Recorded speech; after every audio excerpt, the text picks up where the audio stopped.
मध्य प्रदेश में ranging and accelerating MSME performance योजना के तहत पारंपरिक उत्पादों के जीआई टैगिंग हेतु राज्य स्तरीय परामर्श बैठक आयोजित। मध्य प्रदेश के उत्पादों को राष्ट्रीय अंतर्राष्ट्रीय बाजार में पहचान दिलाना है उद्देश्य। मध्य प्रदेश लघु उद्योग निगम और ह्यूमन वेलफेयर एसोसिएशन वाराणसी के बीच साइन हुआ एमओयू। आपको बता दें, मंगलवार को मध्य प्रदेश शासन की सूक्ष्म लघु और मध्यम उद्यम विभाग के अंतर्गत राज्य नोडल एजेंसी मध्य प्रदेश लघु उद्योग निगम द्वारा विश्व बैंक समर्थित रैंप योजना के अंतर्गत जीआई टैगिंग के लिए राज्य स्तरीय परामर्श बैठक का आयोजन किया गया। इस बैठक का उद्देश्य राज्य के पारंपरिक, भौगोलिक और सांस्कृतिक रूप से विशिष्ट उत्पादों की पहचान कर उन्हें जीआई टैग दिलवाने हेतु आवश्यक विभागीय समन्वय स्थापित करना था, जिससे इन उत्पादों को कानूनी संरक्षण, राष्ट्रीय और अंतर्राष्ट्रीय बाजारों तक पहुँच और ब्रांडिंग के जरिए व्यापक पहचान मिल सके। लघु उद्योग की कोशिश जीआई उत्पादों को वन डिस्ट्रिक्ट वन प्रोडक्ट नीति से जोड़ते हुए बाजार और ब्रांडिंग के अवसरों को बढ़ाना है। इस राज्य स्तरीय बैठक में जीआई टैगिंग विशेषज्ञ और ह्यूमन वेलफेयर एसोसिएशन वाराणसी के कार्यकारी निर्देशक डॉक्टर रजनीकांत ने जीआई टैगिंग की प्रक्रिया, कानूनी ढांचा और देश भर में हुए सफल जीआई पंजीकरणों की जानकारी साझा की। इस बैठक में वन विभाग, सिडबी, मत्स्य विभाग, किसान कल्याण और कृषि विभाग, हस्तशिल्प और हथकरघा संचालनालय, जवाहरलाल नेहरू कृषि विश्वविद्यालय जबलपुर, अनुसूचित जाति विकास विभाग, मध्य प्रदेश लघु वनोपज संघ, पशुपालन विभाग, रेशम संचालनालय विभागों के वरिष्ठ अधिकारियों और विशेषज्ञों ने भाग लिया। मध्य प्रदेश सरकार में डिपार्टमेंट ऑफ एमएसएमई के प्रयास से और लघु उद्योग निगम इसकी एक पहल है। भारत सरकार की तरफ से रैंप की परियोजना यहाँ पे चल रही है और मध्य प्रदेश जो कि भारत का दिल है, भारत का हृदय है, जो विविधताओं वाला ये प्रदेश है, जहाँ पे 11 एग्रो क्लाइमेटिक जोन है। यहाँ पे माननीय प्रधानमंत्री जी की मंशा है कि आने वाले समय में मध्य प्रदेश जीआई टैग को लेकर के एक नई ऊंचाई पर पहुंचे। यहाँ पे कृषि, फल, फूल, सब्जी, हैंडलूम, हैंडीक्राफ्ट से भरपूर है। यहाँ वन के बहुत ढेर सारे उपज हैं, जो फॉरेस्ट के प्रोड्यूस है, हनी है।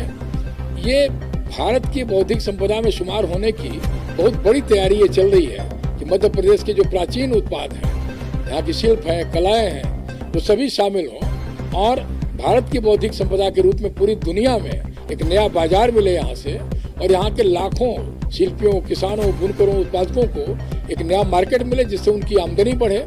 सरकार की जो ये मंशा है कि 11 वर्ष का जो कार्यकाल माननीय प्रधानमंत्री श्री नरेंद्र मोदी जी के नेतृत्व में पूरा हुआ, उसमें मध्य प्रदेश की बहुत बड़ी भूमिका रही है और मध्य प्रदेश अपनी प्राकृतिक संपदा के लिए जाना जाता है और इसी का नतीजा ये है कि आज ये बैठक यहाँ पे विभाग ने कराई है। रैंप परियोजना के अंतर्गत ये हो रहा है और अच्छी बात यह है कि विभाग पूरी जिम्मेदारी खुद ले रहा है कि कोई भी विभाग अपने उत्पादों को यहाँ पे नाम बताएगा, चिन्हित करेगा, जानकारी देगा और आने वाले समय में 2 वर्ष के अंदर जीआई फाइल करके उसको ग्रांट कराने तक की जिम्मेदारी संस्था ह्यूमन वेलफेयर एसोसिएशन को जो कानूनी रूप से, तकनीकी रूप से दी गई है, उसे पूरा करने के लिए हम वाराणसी से यहाँ पे आए हैं। भारत सरकार ने 2019 में हमें पद्मश्री से सम्मानित किया। भारत में अभी तक हम 350 से अधिक जीआई फाइल करा चुके हैं, 157 ग्रांट हो चुके हैं, जिसमें मध्य प्रदेश के भी अभी हमारे प्रयास से यहाँ पे 26 उत्पादों को जीआई की हियरिंग कंप्लीट हुई है। 8 उत्पाद ऑलरेडी जीआई ग्रांट हो चुके हैं और 1 वर्ष के समय में मध्य प्रदेश में जीआई की संख्या 51 को पार कर जाएगी और हमें लग रहा है कि 2027 आते आते ये संख्या लगभग 100 के आसपास होगी। तो मध्य प्रदेश महत्वपूर्ण राज्य है भारत का, हिंदी हार्टलैंड है यहाँ का और यहाँ की विरासत को सहेजने का ये प्रयास शुरू हुआ है। नहीं, आज के प्रयास में मुख्य रूप से चर्चा हो रही है उत्पादों को चिन्हित करने की। सभी विभाग अपने अपने उत्पादों की जानकारी दे रहे हैं और जीआई में लगभग 60-70 साल, 80 साल पुराने उत्पादों को लिया जाता है। उसका एक इतिहास होता है, उसका एक भूगोल होता है, जगत एरिया होती है। मध्य प्रदेश के जैसे महत्वपूर्ण इलाके हैं, जैसे पातालकोट का इलाका है, छिंदवाड़ा का पूरा इलाका है, या मंदसौर नीमच का पूरा क्षेत्र है, या भोपाल के अगल बगल के एरिया है, या नर्मदा नदी की जो विरासत है, यहाँ पे जो देन है लोगों को मिली हुई है, ये अपने आप में अद्भुत है।